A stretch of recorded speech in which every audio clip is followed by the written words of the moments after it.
ഹരേ കൃഷ്ണ. ജയ ശ്രീ രാധേ രാധേ. ഭാഗ്യം ഉണ്ടാവണം എന്ന് ആഗ്രഹിക്കുന്ന ആളാണോ നിങ്ങൾ? എങ്കിൽ ഈ വീഡിയോ കേട്ടു നോക്കൂ.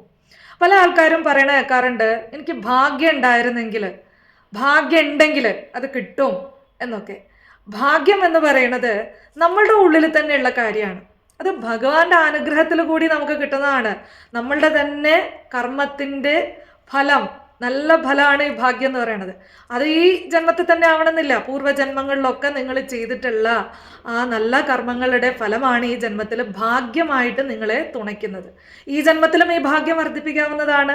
നല്ല നല്ല പുണ്യപ്രവൃത്തികൾ ചെയ്യുമ്പോൾ ഭാഗ്യം വർദ്ധിക്കും. അല്ലെങ്കിൽ തടഞ്ഞു കിടക്കുന്ന ഭാഗ്യത്തെ നമുക്ക് അനുകൂലമാക്കി തീർക്കാൻ പറ്റും.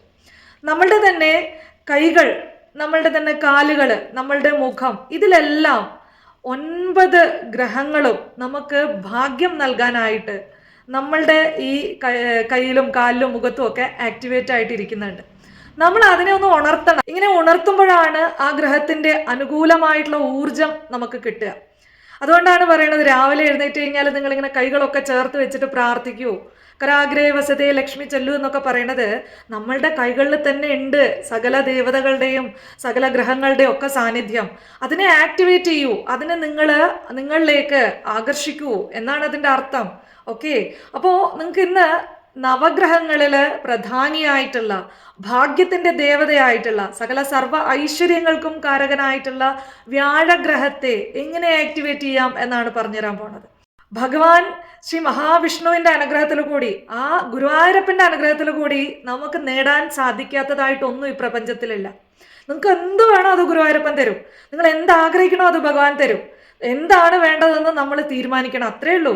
അത് തീരുമാനിച്ച് അതിനു വേണ്ടി നിങ്ങൾ പ്രയത്നിക്കുകയാണെങ്കിൽ തീർച്ചയായിട്ടും അത് നിങ്ങളുടെ ജീവിതത്തിൽ നൽകി ഭഗവാൻ നിങ്ങളെ അനുഗ്രഹിക്കും. അത്ര കാരുണ്യവാനാണ് ഭഗവാൻ. ഭഗവാന് ആരുടെ അടുത്തും ഒരു വേർതിരിവും ഇല്ല എന്നുള്ളതാണ് സത്യം. വലിയ പുണ്യപ്രവർത്തികളൊക്കെ ചെയ്യുന്ന മഹാത്മാവായിക്കോട്ടെ, വലിയ ക്രൂരകർമ്മങ്ങളൊക്കെ ചെയ്യുന്ന ഒരു നികൃഷ്ടനായിട്ടുള്ള ഒരു വ്യക്തി ആയിക്കോട്ടെ, ഭഗവാന്റെ അടുത്ത് പോയിട്ട് ഭഗവാനെ ഞാൻ അങ്ങയിൽ സറണ്ടർ ചെയ്യാണ്, എന്നെ ഭഗവാൻ രക്ഷിക്കൂ എന്ന് പറഞ്ഞാൽ ഇവർ രണ്ടുപേരെയും ഭഗവാൻ രക്ഷിക്കും. രണ്ടുപേർക്കും ഭഗവാൻ അർഹമായിട്ടുള്ള ഭഗവാന്റെ അവരുടെ പ്രവർത്തികൾക്കനുസരിച്ചിട്ട് ഏതൊക്കെ രീതിയിൽ അവനെ സപ്പോർട്ട് ചെയ്യാൻ പറ്റുമോ അതൊക്കെ ഭഗവാൻ തീർച്ചയായിട്ടും ചെയ്യും. ഇങ്ങനെ ചെയ്യണ ഒരേ ഒരു ശക്തി എന്ന് പറയുന്നത് ഈശ്വരനാണ്.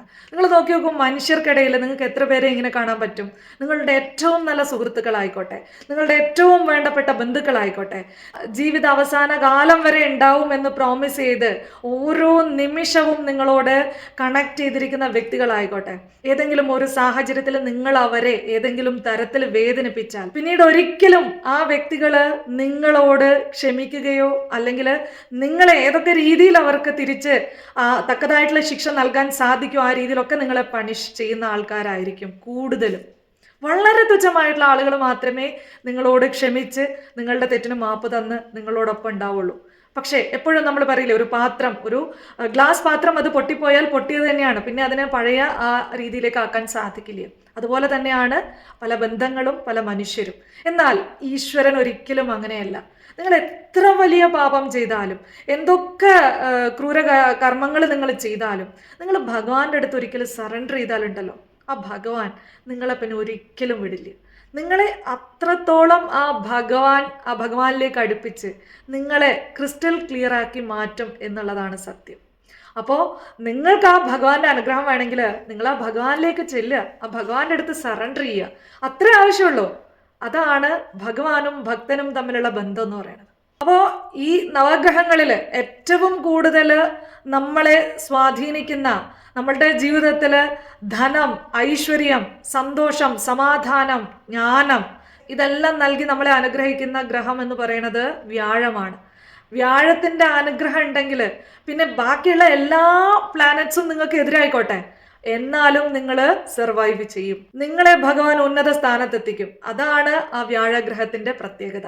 ആ വ്യാഴഗ്രഹത്തിന്റെ അനുഗ്രഹം കിട്ടാൻ വേണ്ടിയിട്ട് വ്യാഴാഴ്ച ദിവസം ഉപവസിക്കുക ഏറ്റവും നല്ല മാർഗമാണ്. നിങ്ങൾക്ക് ഭാഗ്യം വർദ്ധിപ്പിക്കാൻ, നിങ്ങളുടെ ജീവിതത്തിൽ സകല ഐശ്വര്യങ്ങളും കൊണ്ടുവരാൻ നിങ്ങളെ സഹായിക്കുന്ന ദിവസമാണ് വ്യാഴാഴ്ച എന്ന് പറയുന്നത്.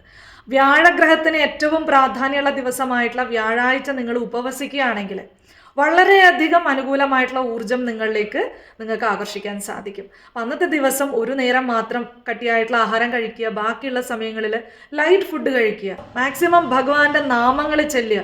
അന്നത്തെ ദിവസം ഏതെങ്കിലും ഒരു പുണ്യപ്രവൃത്തി നിങ്ങൾ ചെയ്തിരിക്കണം. അപ്പോൾ അങ്ങനെ പുണ്യപ്രവൃത്തി ഒന്നും ചെയ്യാൻ അറിയാത്ത ആളാണെങ്കിൽ കണ്ടുപിടിക്കുക, അന്ന് എന്താണോ നിങ്ങൾക്കൊരു പുണ്യം ചെയ്യാൻ സാധിക്കുന്നത് അത് നിങ്ങൾ ചെയ്യുക. ദാനം ചെയ്യുക. അന്നത്തെ ദിവസം ഒരു കാരണവശാലും മുടങ്ങരുത്. മഞ്ഞ നിറത്തിലുള്ള വസ്തുക്കൾ ദാനം ചെയ്യുക. അന്നത്തെ ദിവസം ഭഗവത് സ്മൃതിയിൽ എത്ര നേരം നിങ്ങൾക്ക് ഇരിക്കാൻ പറ്റുമോ, എത്ര നേരം നിങ്ങൾക്ക് ഇരുന്ന് ആ ഭഗവാനെ ധ്യാനിക്കാൻ സാധിക്കുമോ അത്രയും നേരം അത് ചെയ്യുക. മഞ്ഞ നിറത്തിലുള്ള വസ്ത്രം ധരിക്കുക, മഞ്ഞ കുറി അണിയുക. സാധിക്കുകയാണെങ്കിൽ നിങ്ങളുടെ കയ്യിൽ ഈ ജൂപ്പിറ്റർ മണ്ഡലം, ഇതാണ് ഗുരുമണ്ഡലം എന്ന് പറയുന്നത്. അപ്പോൾ ഈ ഒരു ഫിംഗർ, ഈ ഒരു ഏരിയ നിങ്ങൾ ആക്ടിവേറ്റ് ചെയ്യുകയാണെങ്കിൽ നിങ്ങൾക്ക് ഭാഗ്യം വർദ്ധിപ്പിക്കാൻ സാധിക്കും. അപ്പോൾ ഇവിടെ കുറച്ച് മഞ്ഞപ്പൊടി അല്ലെങ്കിൽ മഞ്ഞ നിറത്തിലുള്ള പുഷ്പം, ഇത് ഏതെങ്കിലുമൊക്കെ വെച്ചതാ ഇങ്ങനെ പ്രസ് ചെയ്തുകൊണ്ട്, അല്ലെങ്കിൽ ഇവിടെ ഒരു കുറച്ച് പ്രഷർ കൊടുക്കുക ഈ ഏരിയയിൽ. അക്യുപങ്ക്ചറൊക്കെ നമ്മൾ ചെയ്യണ പോലെ തന്നെ ഈ ഏരിയയിലൊന്ന് ഇങ്ങനെ ഇതേ രീതിയിൽ നിങ്ങളൊന്ന് പ്രഷർ കൊടുത്ത് ഇങ്ങനെ ലൈറ്റായിട്ട് മസാജ് ചെയ്ത് ഭഗവാന്റെ ഓം നമോ ഭഗവതേ വാസുദേവായ എന്ന മന്ത്രം 21 തവണ ചാൻഡ് ചെയ്യുകയാണെങ്കിൽ വിത്തിൻ ഫ്യൂ ഡേയ്സ് നിങ്ങളുടെ ലൈഫിൽ വളരെ വലിയ മാറ്റങ്ങൾ ഭഗവാൻ കൊണ്ടുവരും. നിങ്ങൾക്ക് പല ഡോർസും ഓപ്പൺ ആവുന്നതായിരിക്കും. പക്ഷെ നിങ്ങളിത് വിശ്വാസത്തോടു കൂടി വ്യാഴാഴ്ച ദിവസം ഭഗവത് ഭക്തിയിൽ മഹാവിഷ്ണു പ്രീതിക്കായിട്ട് അന്നത്തെ ദിവസം നിങ്ങൾ സ്പെഷ്യലായിട്ട് കൺസിഡർ ചെയ്തുകൊണ്ട് ഈ വ്രതം അനുഷ്ഠിക്കണം. ഇങ്ങനെയൊക്കെ ചെയ്യുന്നതിൽ കൂടി നിങ്ങൾക്ക് നിങ്ങളുടെ ജീവിതത്തിൽ ഭാഗ്യത്തെ നിങ്ങളിലേക്ക് അട്രാക്റ്റ് ചെയ്യാൻ സാധിക്കുന്നതാണ്. അപ്പോൾ ആ ഭാഗ്യദേവതയായ ഭഗവാൻ ശ്രീമൻ നാരായണന്റെ അനുഗ്രഹം നിങ്ങൾക്ക് ഉണ്ടാവട്ടെ എന്ന് പ്രാർത്ഥിക്കുന്നു. സർവം ശ്രീ കൃഷ്ണാർപ്പണമസ്തു. ജയ ശ്രീ രാധേ രാധേ.